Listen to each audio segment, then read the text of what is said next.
تفتكري ممكن قائد عظيم زي نور الدين محمود زنكي اللي كان بيمهد الطريق لتحرير القدس يخسر معركة لدرجة إنه ينجو منها بالصدفة وفي رجله شبشب؟ صلي على النبي واشترك في القناة ويلا بينا نبدأ. القصة دي مش مجرد خسارة، دي كانت نقطة تحول في تاريخ الصراع مع الصليبيين، وبدأت في سنة 1163 ميلادي. 1163 يعني قبل معركة حطين المشهورة بكام سنة؟ أكيد كان محتاج الانتصار ده. بالظبط، نور الدين كان هدفه يخلص على حصن الأكراد، القلعة الصليبية الضخمة اللي كانت زي المسمع في خاصرة المسلمين. حصن الأكراد ده معروف بقوته وتحصينه، كان تقريبا منيع. كان محصل جدا. نور الدين جمع جيشه ونزل في منطقة اسمها البقيعة تحت الحصن عشان يبدأ الحصار. الحصار ده لو نجح كان هيقوي جبهة المسلمين جامد، وهو ده اللي كان بيتمناه. بس الصليبيين بقيادة كونت طرابلس وأمراء تانيين قرروا يعملوا اللي محدش توقعه، حاجة مفاجأة. مباغتة كاملة. الجيش الصليبي فك الحصار بهجوم مفاجئ وكاسح على معسكر نور الدين في سهل البقيعة.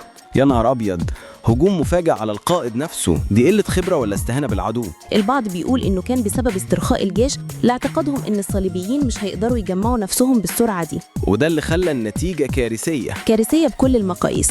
المؤرخين وصفوا الهزيمة دي إنها كانت نادرة في تاريخ نور الدين. تخيلي إنهم وصلوا لحد خيمته. وصلوا لخيمة نور الدين؟ دي فضيحة عسكرية. كان خارج على عجل، وبيقولوا إن سرعته خلته يركب فرسه وفي رجله فردة شبشب بس. فردة شبشب يعني نجا بعجوبة من الموت، ودي كانت علامة من ربنا. بالظبط. واحد من الصليبيين حاول يقتله، لكن جندي مسلم أنقذه في آخر لحظة. انسحب نور الدين بهدومه وبقايا جيشه لحد حمصه وهو مكسور. ايه رد فعله بعد الهزيمة دي؟ هل استسلم لليأس؟ نور الدين كان قائد غير عادي. الهزيمة دي ما ضعفتهوش، بالعكس زودت إصراره. انسحب عشان يجهز للانتقام. هنا يظهر القائد الحقيقي، اتعلم الدرس القاسي انه ما يستهونش بجمع الصليبيين. وده اللي حصل. الصليبيين ظنوا ان نور الدين اتكسرت شوكته، فملك بيت المقدس عموري الأول قرر يروح يحارب أسد الدين شيركو في مصر. سابوا الشام فاضية واطمنوا على نور الدين. يا لها من غلطة استراتيجية. ودي كانت اللحظة اللي نور الدين استغلها بكل ذكاء. سنة 1164 بعدها بسنة، سنة واحدة كانت كفاية عشان يقلب الموازين. جمع أقوى جيش وجاله مدد من أخوه قطب الدين في الموصل. الهدف الجديد كان حصار قلعة حارم الاستراتيجية. حارم، القلعة اللي كانت مفتاح أنطاكيا. أول ما سمع أمراء الصليبيين بحصار حارم اتجننوا.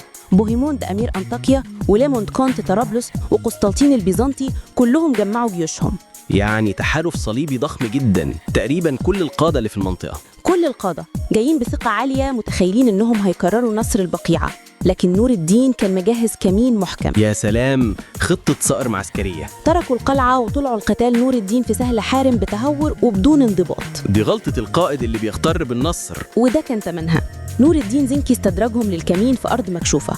ابن الأثير بيقول إن الصليبيين قتل منهم أكتر من 10,000 واحد بس. 10,000 في معركة واحدة؟ ده كان مذبحة مش معركة. والمفاجأة الكبرى والأهم، تم أسر معظم القادة الكبار بوهيموند وريموند وغيرهم، واتربطوا بالحبال واتسجنوا في بئر في حلب. يا ساتر، من أسر نور الدين في البقيعة لأسر قادتهم كلهم في حارم. درس قاسي إن الهزيمة ممكن تكون بداية أعظم انتصار. ده اللي بيفرق القائد العظيم، إنه بيحول الهزيمة لدافع والمهانة لصقر بيرجع بيه كرامة أمته. معركة حارم كانت يوم عظيم، يوم 22 رمضان 559 هجريا. وهنا خلصت حكايتنا، استنونا في قصة جديدة إن شاء الله.